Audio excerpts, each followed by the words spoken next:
আসসালামু আলাইকুম। আশা করছি সবাই ভালো আছেন। আমিও ভালো আছি। আজকে রান্না করে দেখাবো ডিম ভুনা। যদিও এই ডিম ভুনাটা কমন রান্না। কিভাবে ডিম রান্না করলে ডিমের স্বাদ দ্বিগুণ বাড়িয়ে দিবে সেটি আজকে করে দেখাবো।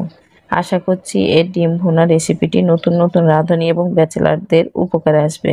ডিম ভুনা রেসিপিটি ভালো লাগলে লাইক, কমেন্ট, শেয়ার করবেন। চ্যানেলটা সাবস্ক্রাইব করা না থাকলে প্লিজ চ্যানেলটা সাবস্ক্রাইব করে পাশের বেল আইকনটি প্রেস করে রাখবেন। তাহলে নতুন রান্না আপলোড করার সাথে নোটিফিকেশন চলে যাবে। আর ফেসবুক থেকে দেখলে পেজটি ফলো করে রাখবেন। তাহলে চলুন মূল রান্নায় চলে যাই। আমি চুলার উপরে ডিম দিয়ে দিয়েছি। ডিমটাকে আমি প্রথমে সিদ্ধ করে নেব।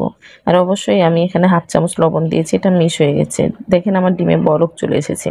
যখন দেখবেন যে ডিমে এরকম বলক চলে এসেছে তখন অবশ্যই 5 মিনিট ডিমটাকে সিদ্ধ করে নেবেন। সিদ্ধ করার পরে ঠান্ডা পানিতে রেখে এইভাবে ডিমটাকে ছিলে নেবেন, তাহলে খুব সুন্দর হয়ে চোখাগুলো উঠে আসবে। ডিমটাকে ছিলে নেওয়ার পরে আমি কিন্তু সাদা পানি দিয়ে ধুয়ে নিয়েছি। আমি এভাবে সব ডিমগুলোকে ছিলে নিলাম। ডিম আমার সবগুলা ছিলা হয়ে গেছে। আমি এখন এরকম একটা কাঁটা চামচের মাধ্যমে ডিমগুলাকে গেঁথে নিচ্ছি। মানে কাঁটা চামচ দিয়ে গেঁথে নেবেন, তাহলে পরে ভিতরে সব লবণ মশলাগুলা ঢুকলে পারে ডিমটা খেতে খুব ভালো লাগে। আর ডিমগুলা কিন্তু ফেটে যায় না। আমি এভাবে সব কাঁটা চামচের মাধ্যমে ডিমগুলাকে গেঁথে নিচ্ছি। আমার ডিমগুলা গাঁথা হয়ে গেছে। তারপর ফ্রাই প্যান দিয়ে দিয়েছিলাম, দিয়ে দিচ্ছি সরিষার তেল। আমি এখানে কিন্তু সরিষার তেল দিয়েছি 8 চামচের মতো। যখন তেলটা আমার ভালো হয়ে গরম হয়েছে তখন আমি ডিমগুলাকে দিয়ে দিলাম। আর অবশ্যই আপনি ডিমগুলাকে দিবেন গরম ফুটন্ত তেলে, তাহলে আপনার ডিমের কালারটা খুব সুন্দর আসবে। যদি ঠান্ডা তেলে দেন তাহলে কিন্তু ডিমের কালারটা ভালো আসবে না। আমি এখন এভাবে নেড়ে চেড়ে ভেজে নিচ্ছি। মানে ডিমটাকে আমি ব্রাউন কালার নিয়ে আসবো, হালকা ব্রাউন কালার, খুব একটা গাঢ় কালার নিয়ে আসবো সেটা না। তাহলে আপনার ডিমের কালারটা যদি সুন্দর হয় তাহলে দেখতেও ভালো লাগে, খেতেও ভালো লাগে। আমার ডিমের কালারটা কিন্তু চলে এসেছে। আমি এখন দিয়ে দিচ্ছি এখানে গোটা গরম মশলা, একটা তেজপাতা আর কয়েকটা দারচিনি। দিয়ে দিলাম হাফ কাপ পেঁয়াজ, যেহেতু আমি এখানে পেঁয়াজ দিয়ে ডিমটাকে ভুনা করব।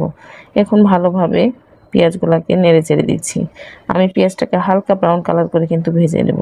আমি পেঁয়াজটাকে ভালো করে লাল করব না। লাল করলে কি হয় যে আপনার ডিমের কালারটা চেঞ্জ হয়ে যায়।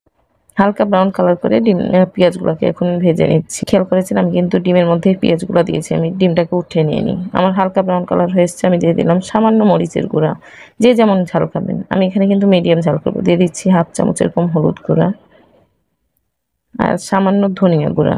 দিয়ে দিলাম হাফ চামচ লবণ। এখন মশলাগুলোকে ভালোভাবে নেড়ে চেড়ে নিতে হবে।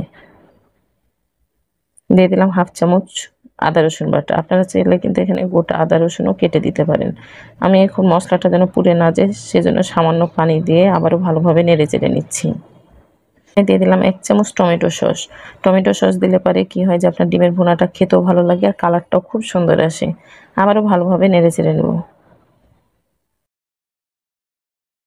এখন ঢাকনা দিয়ে ঢেকে দিচ্ছি 2 মিনিটের জন্য। তাহলে ভাপে কিন্তু ডিমটা খুব সুন্দর হয়ে কষা হয়ে যায়।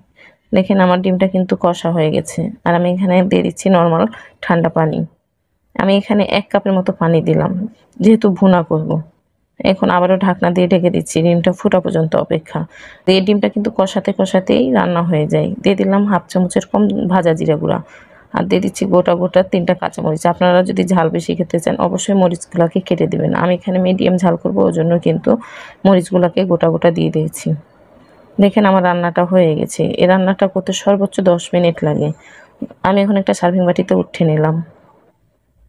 এটা হচ্ছে ফাইনাল লুক। আশা করছি ডিম ভুনার রেসিপিটা ভালো লেগেছে। ডিম ভুনাটা ভালো লাগলে অবশ্যই লাইক দিবেন, লাইক দিতে ভুলবেন না। যারা চ্যানেলটা সাবস্ক্রাইব করেছেন তাদেরকে তো অসংখ্য ধন্যবাদ। যারা চ্যানেলটা সাবস্ক্রাইব করেনি প্লিজ চ্যানেলটা সাবস্ক্রাইব করেন। আপনাদের একটা সাবস্ক্রাইব আমার জন্য অনেক মূল্যবান। আর অবশ্যই কমেন্ট করে জানাবেন ডিম ভুনাটা কেমন হয়েছে। আল্লাহ হাফেজ।